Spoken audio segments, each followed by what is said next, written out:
Hi, everybody. Recruiting Animal here on February 26, 2025.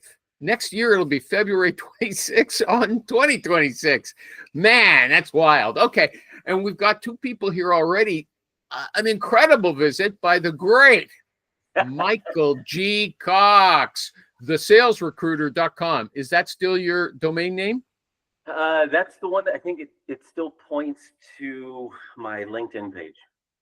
Okay, well, I don't think you're. Maybe I'll turn up my. Are you as loud as you should be? Are you as loud as you should be? That's a little better. All right. And Tommy Pistachio Elascio, who's like blanked out right now. He's with his horses. Okay, last week he was with his dogs. Michael G. Cox. He was out in the rain, and so then when I posted a picture of him that wasn't with his hair blowing around, he complained to me. I said, well, you want me to post that garbage that you had? Okay. So here's the first. I'm going to start with the questions now. Okay. This guy says, are you ready, Michael G. Cox? I'm ready. Okay. Yeah, but you know how the show works, and you're welcome to come and go as you please, etc. Okay. This guy said, I had a call from a recruiter. Okay. The guy told me he would call at a certain time. He called 3 minutes late, so I didn't pick up. When people are late, no matter how late, it's a red flag. What do you say? Yeah, it is a red flag. But I don't think 2 or 3 minutes late is worth canceling on an entire opportunity. It's insane, okay? It is stupid. The guy's an idiot. 3 minutes. Yeah, I've made placements of individuals a whole lot later than that. Too loud now. It's harsh, okay? It was better before, even if it's a little low, okay? Okay, how's that? Not so great, okay? But why do you say it's a serious offense? Okay, I know what I can hear him just fine, by the way. What'd you say? What'd you say? You can hear me just fine, and I am not startling the horses. Okay, I can hear Tommy just fine. Tommy actually commented on this. He said, it's Donna now. Tommy said, this is stupid. Nobody is this petty. Yes, they are. Okay. Yeah. Yes, they are. Okay. I think it's absurd. The great Donna Terrell. Do I have it right now? Terrell. You got it. And there's Tommy with his horses. Okay. Oh, look at that. Last week was the dogs. Now's the horses. Okay. Okay, so Donna, the recruiter calls 3 minutes late. Says, I'm going to call you at 4 o'clock, calls 4:03. The candidate doesn't pick up. He says, if you're late, I mean, it's ridiculous. I'm not going to, it's intolerable. I think that probably happened to all of us. And, to a certain point you can understand, but I don't know, it feels like a bullet dodged if that happens to me again. Because I have clients that are very busy, and if they're late to a meeting for 2 or 3 minutes, is this guy going to show his true colors and just kill the entire deal because he got his feelings hurt because people didn't treat him like he was the president of the United States? Would you call the guy? I'll come back to you, Donna. Would you call this guy? Let's call him Billy, okay? Would you call up and Billy say, hey, Billy, you weren't there? And if he answered the phone and he'd say, look, Mike, I don't tolerate, keep me waiting. You make an appointment, you keep me waiting. I don't tolerate that kind of stuff. And would you say to him, look, if I send you out to a client or for a video interview with a client, the client's 3 minutes late, are you going to disappear? Would you say that to him, or would you just cut this guy loose? I don't know if I would say that to him. I don't think it's my place, or I don't have the time to try and teach lessons. Teach somebody, you don't do that's interview prep. Doesn't that count under interview prep? It could, but if he's already trying to end things and we're barely starting conversations, I don't know, man. Unless he's your only candidate for a hard type of fill, then maybe you go into that. Tom, would you try to educate the candidate who did that to you? No, I would have laughed at him and told him that 3 minutes. I mean, in today's day and age with phone systems and internet not working or whatever it is, or that we're all busy, like, yeah, fine, I can make an appointment for 1 o'clock. But if something happens, right? Like, my client calls me right at 1 and goes, "Oh, I need this guy's number." I take 2 minutes to get him his number, and then this guy doesn't answer my phone call. He can F off. No, I'm not dealing with that. I I kind don't of deal feel with prima donna. you raised a There has to be some sort of level of grace on all sides. Yeah. You know what? I don't know. Quite often when I log into Google Meet, my mouse doesn't work. So actually, before the show, I have 2 mice in case I have, and I had to do that today. So just like Tommy says, you never know. There could be a tech problem that keeps you 3 minutes behind, right? It's not 30 minutes. It's 2 minutes, 3 minutes. It's ridiculous. Yeah. Okay, Donna, are you going to be the dissenting voice saying you agree with the time fanatic, or are you going to agree with the rest of us? I demand perfection at all times. I don't care. I would think that person is probably a jerk, and I wouldn't feel bad if they walked away from me. And you wouldn't pursue the person and say, "Look, you're a bit unrealistic." And what if someone has you wouldn't pursue that person unless, as Mike said, you've got you're desperate for a candidate, and this is I agree, because to me that's not somebody I would want to work with, and I wouldn't want to bring them in. Would you introduce him to your hiring manager? I want to tell you something that happened. I'm a bit concerned. This guy's got a great background on paper, but I'm a bit concerned about his personality because of this. It would depend on how big of a jerk he or she came across as being, to be honest, because I have presented people, but I will say, here's the but, here's the concern. Typically, though, what I found is if I raise any kind of concern, they're like, forget it. If I've already seen a red flag, then they're like, that's enough. We don't want to move forward. Okay. This is a follow-up on the same thing. This guy, this was, I'm going to call this Little Things Mean a Lot. There's a number of songs called Little Things Mean a Lot. It's the little things that mean a lot. It's what you are, not what you got. Okay. I bet you guys don't know who sang that song. It was a hit. Okay. But if someone... Robert Earl King? No, it was Sonny and Cher. It's the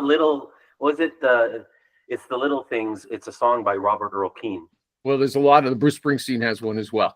Okay. But that's the best one that I just sang. Okay. If someone says, "I'll text you later," does he? If someone says, "I'll send you that link," does she? If someone says, "Let's grab coffee soon," was that just polite filler, or does she follow up? If they can't follow up on something simple, how will they handle real responsibilities? Would you hold that against a recruiter or a candidate if they said, "Yeah, I'll send this to you," and they don't send it? A link. Anybody want to come in on that? Same as last time? Trying to think about that. It does annoy me. If it depends. Because I know you hate those answers, but if it was something that wasn't that big of a deal, do you know what I mean? Like if we just talked, you sang the song, right? If you in passing were like, "Hey, I'll send you a link to that song. You might like that video," and you didn't send me the link, I don't really care, because I didn't care about the video anyway. But if I'm working with you and we're talking about a company and you're like, "Oh, I'll send you a link to their website," and that's important for me and the thing that we're doing, and then you don't, that's a problem. So it depends. It's the thing. It's the substance. Michael G. Cox, are you with her? Do you want to comment? Yeah, I just had this happen to me last week. Kanina Hora. A client, a hiring manager at my best clients said, "I'm going to send you that job description right now." And that was like Thursday. And then Friday, "Hey, send me that." And I sent her a text, "Send me that job description." And that didn't happen. Then on Monday, I gave her one last chance, but also just called HR. And I said, "Hey, I spoke to such and such about this job. They mentioned that it's in Austin. Is that the job that's posted right now? And can I just use that?" "Yeah, absolutely." So sometimes you have to, just like in the 2-3 minute late type situation, extend grace and figure it out. Okay, that's because it's your client. You want to make money off them. You're not going to press her hard. Tom, do you want to comment on that? Have you ever had a client do that to you? You're busy with the horses. Maybe I should talk like this to him now. Okay. Well, okay. It's never happened to him. He says no. Okay. Here's another one. Sorry, these kind of appeal to me. These do these rules apply for recruiters? Someone said they criticize Los Angeles as being so fake, like the people there. But let me tell you, fake nice is a lot better than authentic rude. Is everybody on the board with that one? On board with that? Okay, yeah. Tommy Yeah. agrees. Fake nice is better than authentic rude. You all like that, right? That's what you want your candidates to be, right? Fake nice. Fake nice. Yeah. Yeah. I mean, real nice is That only ideal. lasts so long. Okay, but the same person also said you need to say "fuck you" to more people more often. More often. Love it. The same source. That Tom agrees with. He's on that bucking bronco. That's why he can't talk. But I saw his head bobbing up when he said that. Okay, okay. What about this? We're in a real question now. Retained fees. If you've got a retained search, at least when I used to work on them, it's if somebody applies to the company just sends the resume to the recruiter. If they bring in somebody else on their own, the company just sends the candidate to the recruiter to go through the hiring process. But that's not us. But this person said, look, sometimes it's in the contract, but the company just signs it. They don't realize that. So they think if they hire somebody while I'm doing the search, they don't have to pay me. Okay. Has anyone ever run into that kind of situation? Nobody here does retained search, really. Okay. So I don't really do very much retained search. I okay. haven't been in a while. Well, would you, Michael G. Cox, if you had that, would you put that rule in if it was a retained search? It's a standard thing for any big consulting company. Look, we're handling the search. We're beating the bushes. If somebody comes to you directly, which they do, okay, that's my work. That's still my work, and you have to pay me. Because the rationale behind that is I am now speaking openly about your opportunity in the market, and that is going to generate some traffic. And so if you can justify that and get it past their legal, absolutely. Okay, this woman, she said she justifies it by saying that she's a consultant and she's not getting paid for bringing in bodies. She's getting paid for advising them as to who they should hire, or maybe they shouldn't hire anybody at all. She said she was working on a search. I can't remember. It was a senior position. And after they'd seen a few people, they decided that they weren't going to hire anybody. Okay. And she agreed with that position, but they still had to pay her. Because she got her retainer. Yeah. So somebody might say, no, we didn't hire anybody from you. That doesn't make sense. They couldn't have done a retained search. But okay. Let me move on. Okay. Does anybody have an issue they want to discuss? Or should I go on with mine? It doesn't seem to be. I just want to say, you may have already said it, but welcome back to Michael G. Cox, who didn't have the G in his name on there. Where's your G, man? I know. I got to figure it out. Were your ears burning? So I was just talking about you last night. Yeah, okay. I told him I was just reading something by him this morning that his ears were burning. But now that Donna reminded me, I have to take something up with you. Okay, we were stood for giant. Okay, and wait, you cut out for a second. We were told what? The G in your name stood for giant. It was short. Okay, but we had a guest on the show once. I can't remember, Brian Dyer, I don't know. And he said, this guest, whoever it was, said he knows you well, and you call yourself Gabriel. G stands for Gabriel, and that's your real name. It's not Michael. Oh, so I speak fluent in Spanish. And so the middle name is Gabriel, the first name is Michael. But if we were speaking in Spanish, I would actually introduce myself as Gabriel, which is why? Oh, that's my son's name. So much easier than Michael. Michael. Miguel. Michael Cox. Miguel, a name? There's no need to change your name. It's. Well, say wait, because my son is Gabriel. So say it with the accent again. Gabriel. That's what starts saying. Gabriel. Hola, Gabriel. Then why is Michael your first name? And why is They're not. Gabriel your middle name? Because that's the way I was named at birth. I don't know. So your parents didn't want to call you Jabril or whatever you're calling. Gabriel. They actually came up with the two names because Michael is very Angels. easy to say in English, and Gabriel is very easy to say in Spanish. But they're both angels. Yeah. Did that have anything to do with it? I have no idea. He's an angel, Donna. Let's just move saying. on. Okay. I think it's interesting. Sorry. Yeah, okay. No, you can cut that out, but I think it's interesting. Okay. I was working on a sales role, this recruiter says. After the first interview, my candidate said the CEO wasn't very passionate about the company in the interview and didn't make an effort to convince me to join, right? It was way too casual. It didn't feel like a formal interview.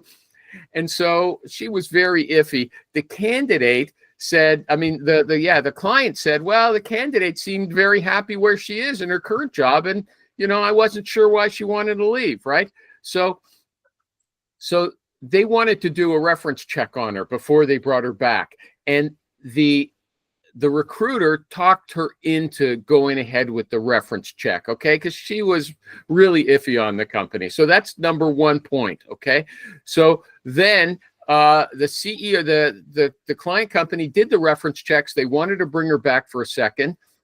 And she said, nah, I'm not interested, okay? So then the company wanted to know why. And he told the company, she thought the CEO, was kind of nonchalant about the firm itself and made no effort to interest her in it.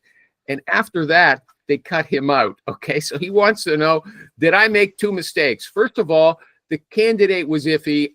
Did I push her too hard to pursue it? And number two, was I making a mistake by giving honest feedback to the CEO? Anybody got a comment? Yes, I have a comment. Donna? What? You start. Okay. So the first thing is, it sounds like he was moving forward with a candidate that was iffy about the opportunity. And that's fine. I've done that. But the recommendation that I would have had at that point was you make damn sure that candidate of yours is selling themselves on the opportunity and selling themselves to the client very enthusiastically, lest they think you are at a meh, so I'm not going to try and present my opportunity to somebody, with enthusiasm, to somebody that really isn't all that interested. So I think the first problem was, if your candidate cannot enthusiastically go after the job, then that needs to be resolved first before you submit them. And then going behind the CEO's back to tell his company that he wasn't performing very well. Not behind his back. He gave the feedback to the HR The department. feedback would have been better to go straight to the CEO if he were going to do that than, Hey, yes. want to let you know, this is what this person or they could have said, instead of this person, it could have even been, in a market, and I don't know what their market is, but like for us, if it's a client market at the time, in a client market, the interview teams really need to sell the opportunity, and they may not have been make it more a they and not a. Okay, look, I'm going to go back to my comments on Los Angeles from a minute ago. So what Michael G. Cox said, the first issue is interview prep. The recruiter did not do a good job on interview prep. And the principle Michael G. Cox used there was that fake enthusiasm is better than authentic iffiness, okay? Because the candidate was iffy, and he says you should have made sure that candidate faked it, okay? Pretend where it's a fake excitement about the company. That's what you're saying, Michael G. Cox. Am I right about that? To an extent you are, but as a candidate, if you're going on a job search, your goal isn't to be impressed. Impress me with your opportunity and your organization. The first thing that you have to do is realize my goal is to get an offer. Until I have an offer, if you're a passive candidate like this one who's got a job, I'm happy there, okay, and you're sending me out to the company, They got to sell me, okay? And you have to tell your client, you have to tell Everybody your client, has to sell everybody. This woman is happy in her current job. If you are excited about her background, the onus is on you to bring her in, to reel her in. And when she goes in, the onus is on her to say, this is what I bring. This is why I should be considered. This is why I should be receiving an offer. And you're selling what it's you're dating. It's dating. You want to know that the other person's interested in you. You don't want to, if you're on a date and you think that the other person's not interested, then your interest is going to wane pretty quickly too. Because why are you going to pursue that? Preservation thing. Yep. Yeah, it's like dating if you've already got a nice boyfriend or girlfriend, okay? Well, that happens. That's not supposed to. They're especially not going to. Okay, but use that. Use that. If someone's already got a nice boyfriend or girlfriend and they go on this date because maybe this one's better, if that new one isn't interested at all or doesn't seem it, then why are they going to take the risk to lose what they already have? Tom, there are you go. listening at all, or are you busy with the horses and the hay or whatever you're doing there? He's Okay, popping in and out. Yeah, I am not sure. He shows his face every now. What and did you again.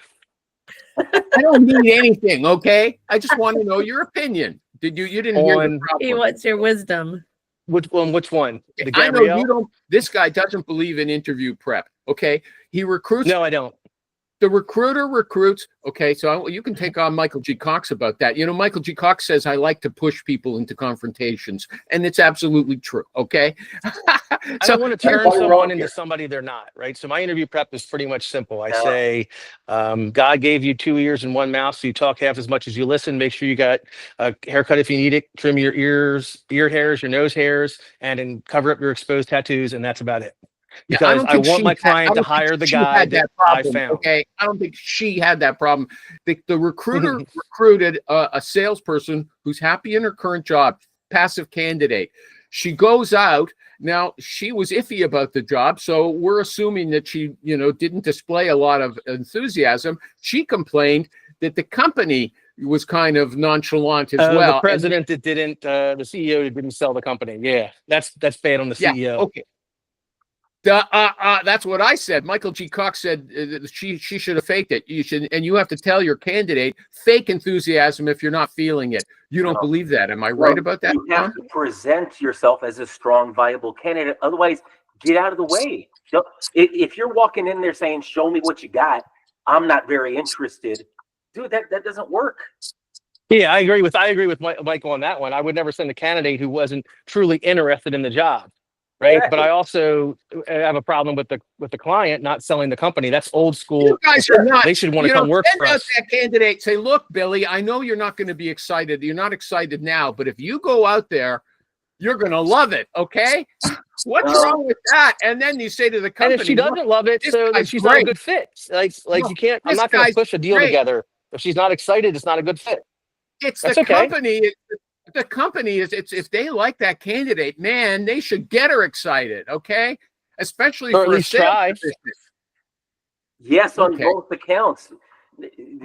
I'm not giving anybody an out on this.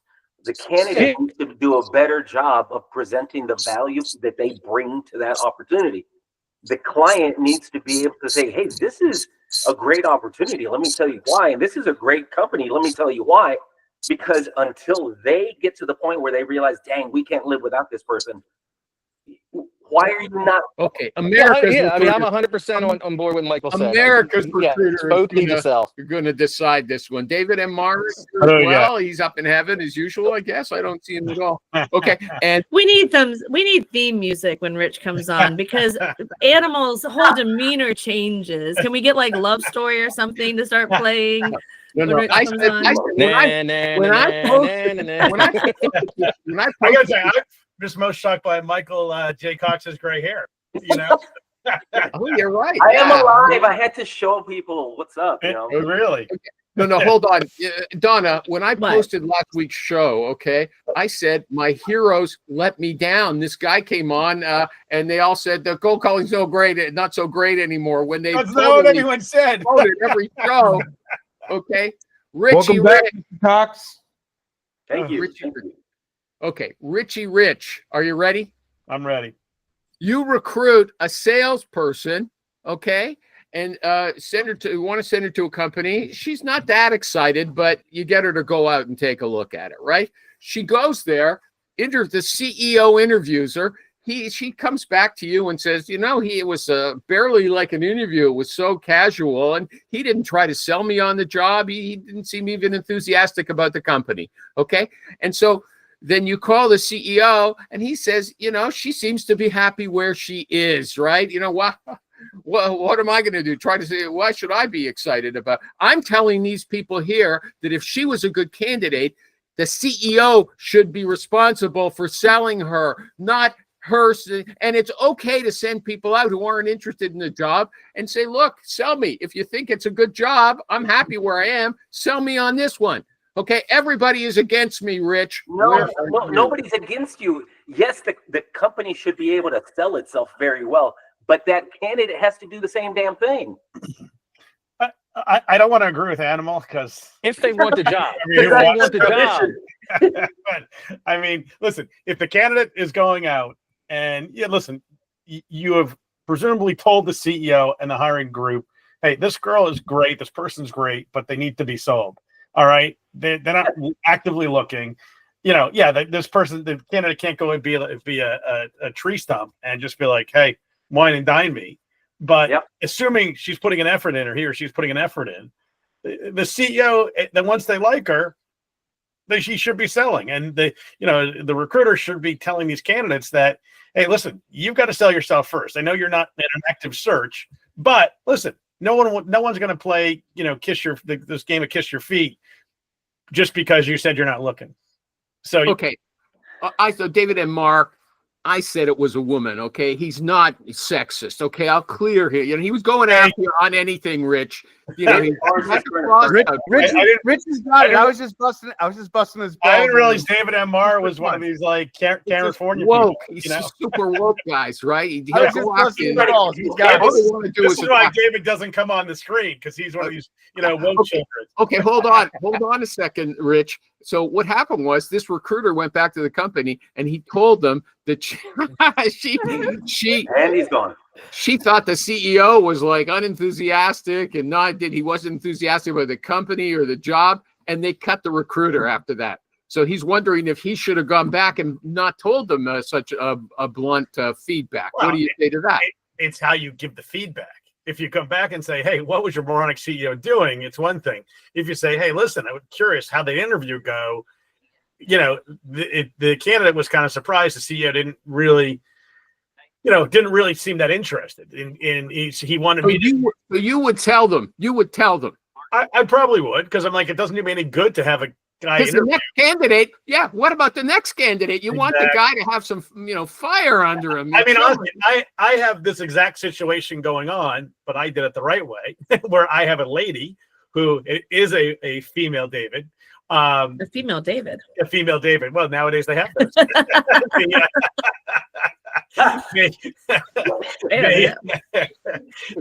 Where she went out in the interview, she told me, listen, it's probably the least of the things I'm looking at that are the least interesting of all the things I'm looking at. I'm like, I get it, but talk to this guy. You're going to really like him.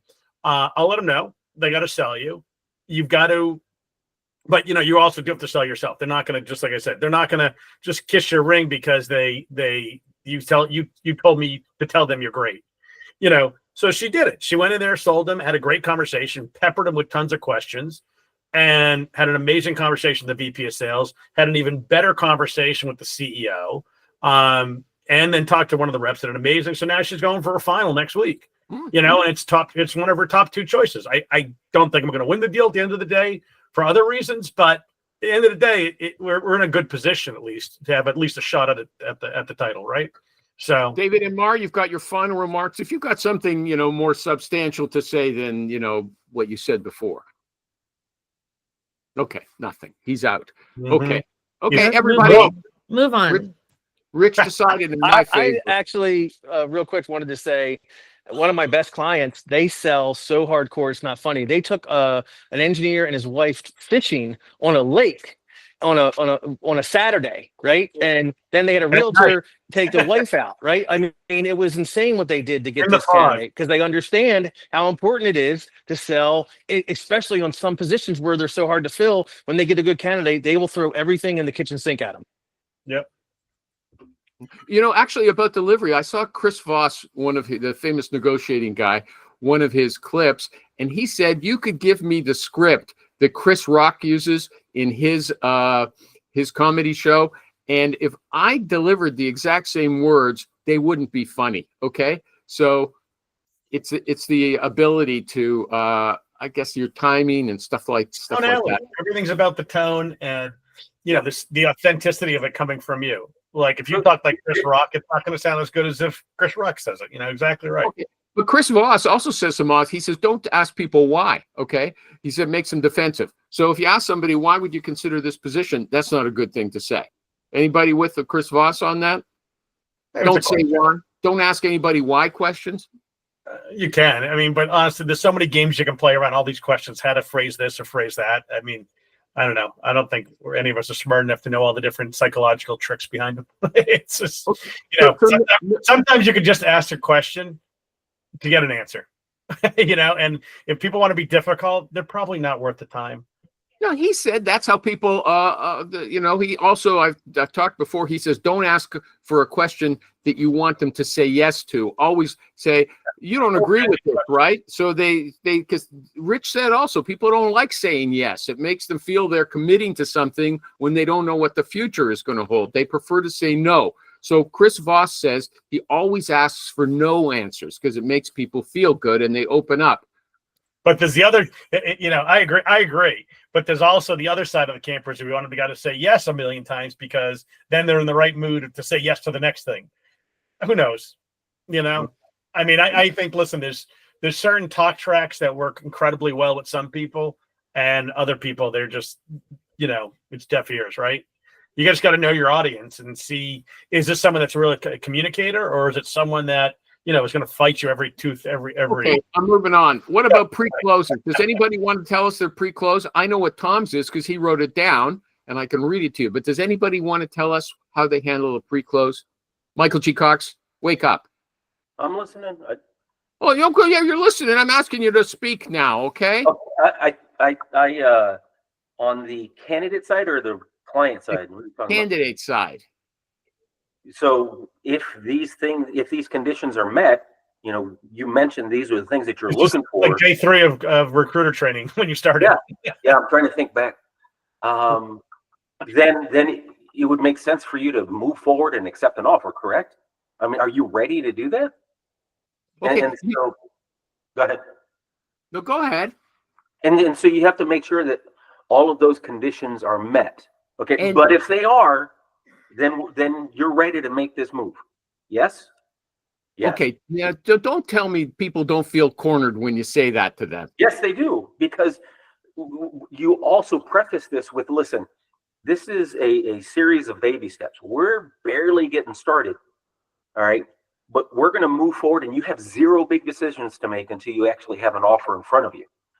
But when we get there, if all of these things are met, and you see that this is a great opportunity for you, you're ready to move forward. Is that right?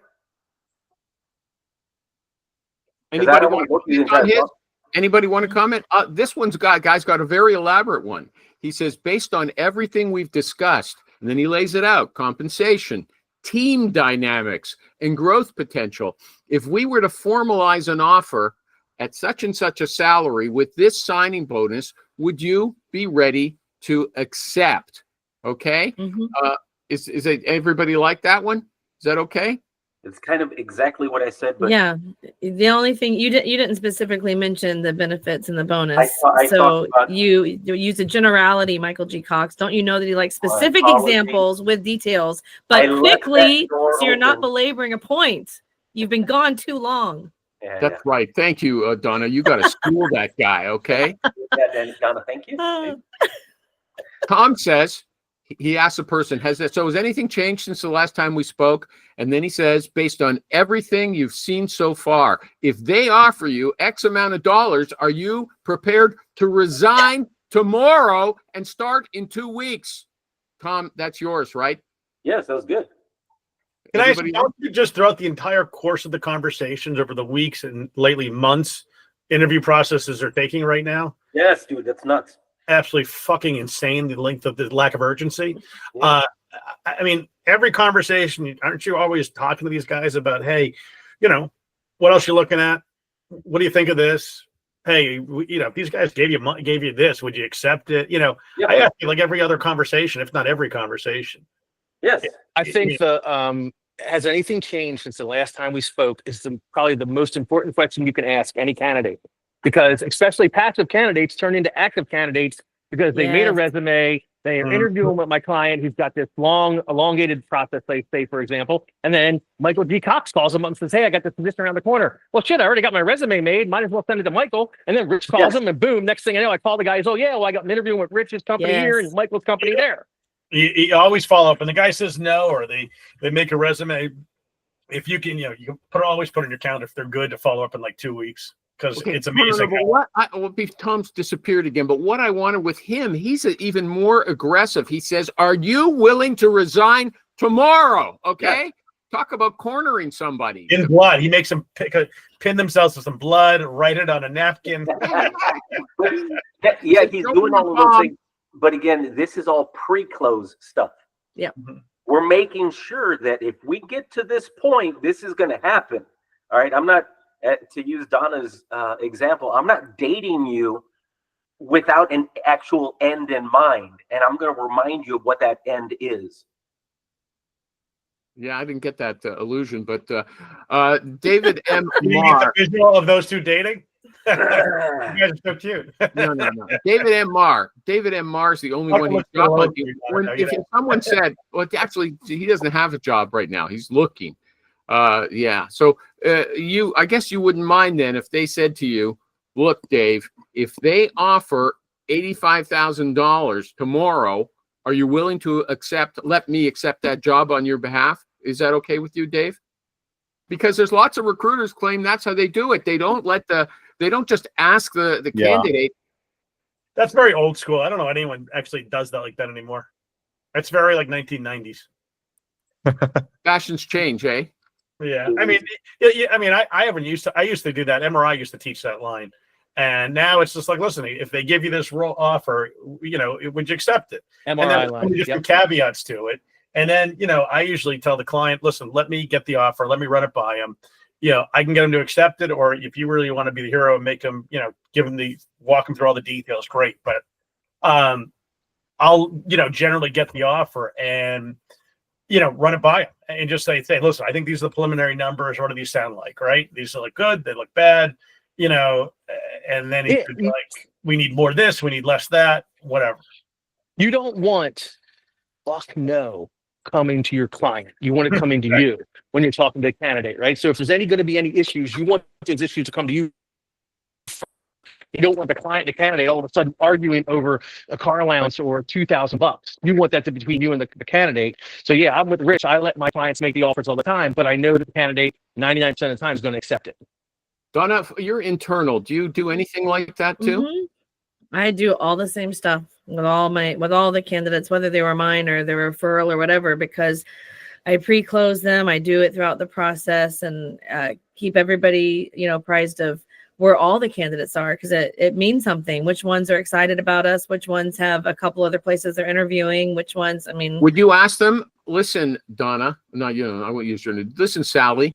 Okay. I ask myself. Okay, listen, Sally. If you get this offer, like this offer, Are you going to take are it? you going to Are you going to take it? Are you ready to resign? Your current When job would you? tomorrow? Yes, and because I get all those details up front. Like, when would you be able to start? When would you be resigning? When do we need to have this check done by? Background check done by? You know, like yes, all that stuff. It's the same. I mean, it's the same, at least with me, internal as external. Okay. Okay. Okay. Here's a question about how to. Does anybody have another issue? How to interview a sales rep? I never heard this before.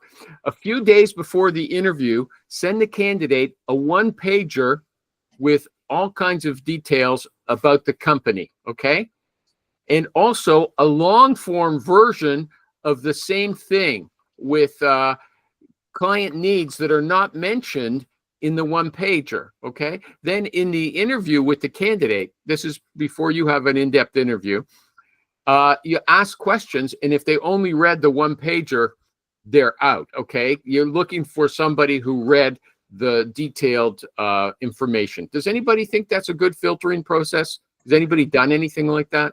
That is a great way to shoot yourself in the foot. Thank you. Why? It's very effective. Very effective. Yeah, it's a great way to keep your hit rate at 0. What? Stupid. Why? Because you had, okay, for example, you had that one recruiter on years ago who was talking about how he would write these crazy long ads, job postings, and if they didn't get the detail in all of that in his first conversation, they were out. Ain't nobody got time for that. I mean, especially a top candidate that is passive and happy where they're at, and all of that, and then you're expecting them to invest hours of their time to review all of these pages of insomnia curing data. It's stupid. Agreed. I mean, honestly, Mike, you play sales guys. I mean, same as me, obviously. I mean, at the end of the day, they want to know, clients want to know what they sell, who they sell, how they do. Yeah. I mean, you know, and then maybe why they made some moves, and then some personality stuff. Yeah. It's not you don't need to have like an anal probe on these people. You know, it's a figure out, does this fit with your client or not, is 90% of the process. You know, have they done it before? How well have they done it? I think that's size and all that stuff. I think that's so key with the sales. And so like with my company, we don't hire many salespeople. And I found that sometimes I shouldn't say this, but sometimes our leadership, they don't understand what makes a good salesperson, and they focus on the wrong stuff. Do you know what I'm saying?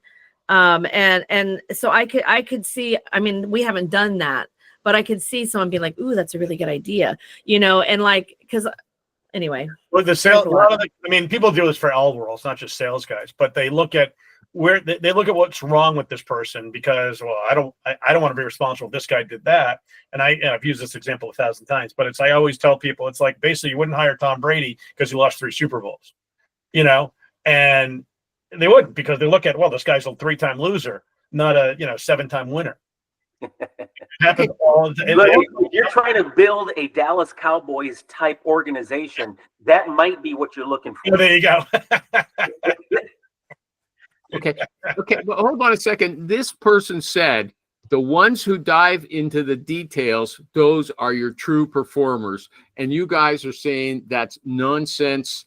It doesn't work in interviews. Okay. It might work in some other situation. Okay. That's what you're saying. Say that again. Especially at the beginning of the process, what is the point in making people that you want to move forward because you believe they're a viable candidate? Why are you forcing them to jump through a bunch of hoops that are unnecessary? Okay. And really the answer to that question is because I want to weed them out. Well, if you've got 1,000 candidates, yeah, that makes sense, man. Let's weed some of these out. That's a good point, because the first recruiting job I ever took, that my boss, he had this really crazy long thing about how to apply. And at the very bottom, I can't remember what it was, but it was one very specific instruction of something you had to put in an email. And I read it all, so I did it. But that was one of the things he commented on, was like, that's how he weeds people out. That's exact thing, because so many people are applying for his thing that he puts out there. So that it was a weeding out strategy. Okay, Michael G. Cox said that was dumb a few minutes ago. Okay, but it got you. No, but he's making the point that people do it to weed out. Listen. He says people do it to weed out, and they're saying it's dumb to try to weed people out when you have a viable candidate who would be a good candidate. You're putting up a barrier for no reason. No, he also said it's stupid in ads, and he remembered what was on the show 15 years ago. Okay? Yes, it is. But the purpose, he said also, the purpose would be to weed people out, and that Yeah. shouldn't be your purpose, which I is just why it's wanted- stupid. I wanted to, before I forget, I wanted to pick up on something you guys didn't notice. David M. Marr, he picked up on Rich's comment about anal probes. Okay, We just glazed over on purpose. okay, no, but sometimes, That's why David keeps his camera off. Come on. sometimes for some jobs they make you have a general physical before you get the job, right? Don't they? Yeah. And when the doctor's checking for your prostate, you know, Best nap I ever that's had. what they do. Okay. I don't know why David's applied to that job 7 times, but he loves the people there.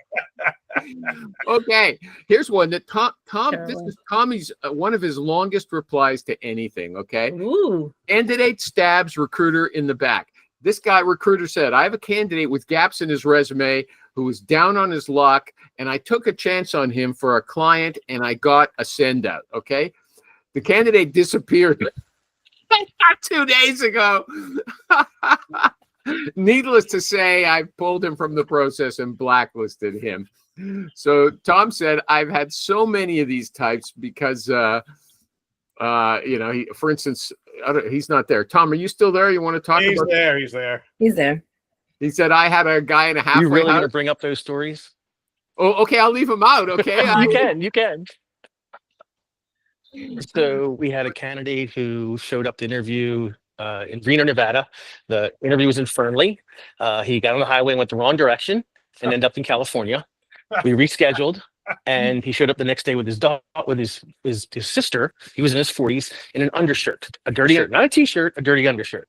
And another candidate who was in a halfway house, had a good background, but had a drug problem. Was out of the halfway house. My client gave him a second chance. 6 months later, they caught him smoking crack in the parking lot. This is the candidate called us crying, "Thank you so much. I got a job. I'm out of my halfway house. This is awesome." 6 months later, he's doing crack in the parking lot. And another candidate. What? Are you placing executives, or who the hell are you placing? Oh, I do. This was I helped a company build they built a manufacturing facility out in Fernley, Nevada, and 3 of these are this. What was this guy's role? It's still there. The engineering manager just retired after 22 years. I recruited him. He was there for 22 years. The sales guys I placed there 20 years ago are still there. The detailers, drafters are very, very difficult. I had a guy with a hooker in his room. Oh, dude, I had that too. I had a guy, he blew up the president of Bank America. This is for a startup software company, and his boss, because he was in his hotel room with a hooker. And then they found all the pictures on the company laptop. Oh and, my gosh. And they fired him, obviously. And the guy's like, "Well, listen, I got to get my personal stuff off the laptop that you took." He was like, "Fine, I'll send it to you. I'll send it to your house." So he printed all the pictures out and sent them to the guy's wife at his house. Oh my God. That's awesome. Guy was pissed. This guy just disappeared. We never saw him again. The employer grabbed the rental car that he got him, told the hooker to get out of the hotel room. He was canceling the room. We never heard from the guy again. We have no idea what happened to him. Yeah. And he was moving. I'll note that your president got exposed for being with a hooker and was dragged through the front pages, and Oh, he still yeah. got elected. Yeah. Okay. I had a guy. He took his. He knew he was 3 weeks into the job. Knew he was gonna have a drug test. This guy down in Atlanta, like 20-something years ago, 25 years ago. It was back then. It was $110,000 salary, which was a big salary back in the day. And the guy, his score came back so high. The doctor told the client, this guy had to take coke that morning, knowing he was having a drug test. Wow. And I called the guy up. I'm like, "Dude, what the fuck happened?" And he's like, "Don't call me at home anymore. I can't talk about this now." Never heard from him again. Mhm. That's awesome. I'll just note that Tom tried to say that it was only these lower level workers that he had problems with. He said here on Facebook, he said a structural engineering manager failed a drug test for meth. It's crazy. Okay, so it's across the board apparently. And he committed suicide 6 months Oh, after that okay. and jumped off a parking We're garage in down Pittsburgh. at the end of the show. This is a peppy show. We're supposed to be happy when we finish on. Okay. Oh, yeah. Anybody got some issues they want to discuss? Oh, Tom, how's it going with your Tuesday night show? Any interesting questions that We get not interesting. Somebody yesterday wanted help with typing mine, so I helped them with that. Right? I mean, it's like I said, people call in, they ask questions, nothing earth shattering. Can you No. tell us how they can get in touch with you? Where do they go to the recruiter roundtable.com and they can get links to Yeah. both Friday show and your Tuesday show. Is that right? Correct. Yep, that's correct. The recruiter.com. Michael G. Cox, got anything you want to plug? Nope. Nope. Okay. Rich is such a nice guy. You had to call out your gray hair. Okay. I didn't notice it. Okay. But I will Frosted tip. say Donna Distinguished. was right. Michael Frosted G. tip. Cox sounds so good. Okay. You He needs the G. He needs the G. G. Yeah. Okay. Richie Rich Rosen, cornerstonesearch.com. He's got a class Thursday mornings, 8:45 a.m. And you can email him at Rich. Email me there, more is essential, either or. 7:45. cornerstonesearch.com. I was just going to say, David M. Marr. I was going to say, ask him if he's looking for a job still, and he disappears. Okay, David M. Marr. Wait, before you sign us all off, I am going to give a thank you to the animal because Wow. yes, because it is because of him and that like 1980s style radio show that I loved so much when we would call in and everyone was a caller. You know, like I love that so much. Recruiting. I don't, yes. So those days, but it's because of that I met, last time I met Michael G. Cox, and then I got to meet Michael G. Cox in person when he came to Florida. It's because of that I got to know Ivan Linko. And because of that, I was able to not only host him here, but then get to tour around Zurich when I had a layover. And then last night, I just had dinner with Stephen O'Donnell, who was also on the show, who's in from Glasgow. And I was able to get him from the airport. But all these people I would have never known were it not for the show. And then I get to meet them in real life. And they're wonderful, wonderful people. You listen to the radio? I didn't know you were around that long. I'm so old, man. Blog Talk Radio, dude, that was a lot of fun. Well, hold on. No, Blog Talk Radio is now closed, but all of the old shows are moving to a new location. Okay. And I'll put that maybe under they're weird. Okay. They're wilder than this show, but this show is better. I Okay. used to love it. What's up After with- show was great too. What's up with Jerry? Jerry just keeps Jerry posts like once every 3 months about a new bitch. Yeah. Most Like new bitch you can complain, not a bitch, but most of Jerry's group now is ads from Palermo Roads about his various shows. Yeah. Okay, everybody. Michael G. Cox, great to see ya. Tommy and the Good to be horses, Donna and Richie Rich. So See you long. guys.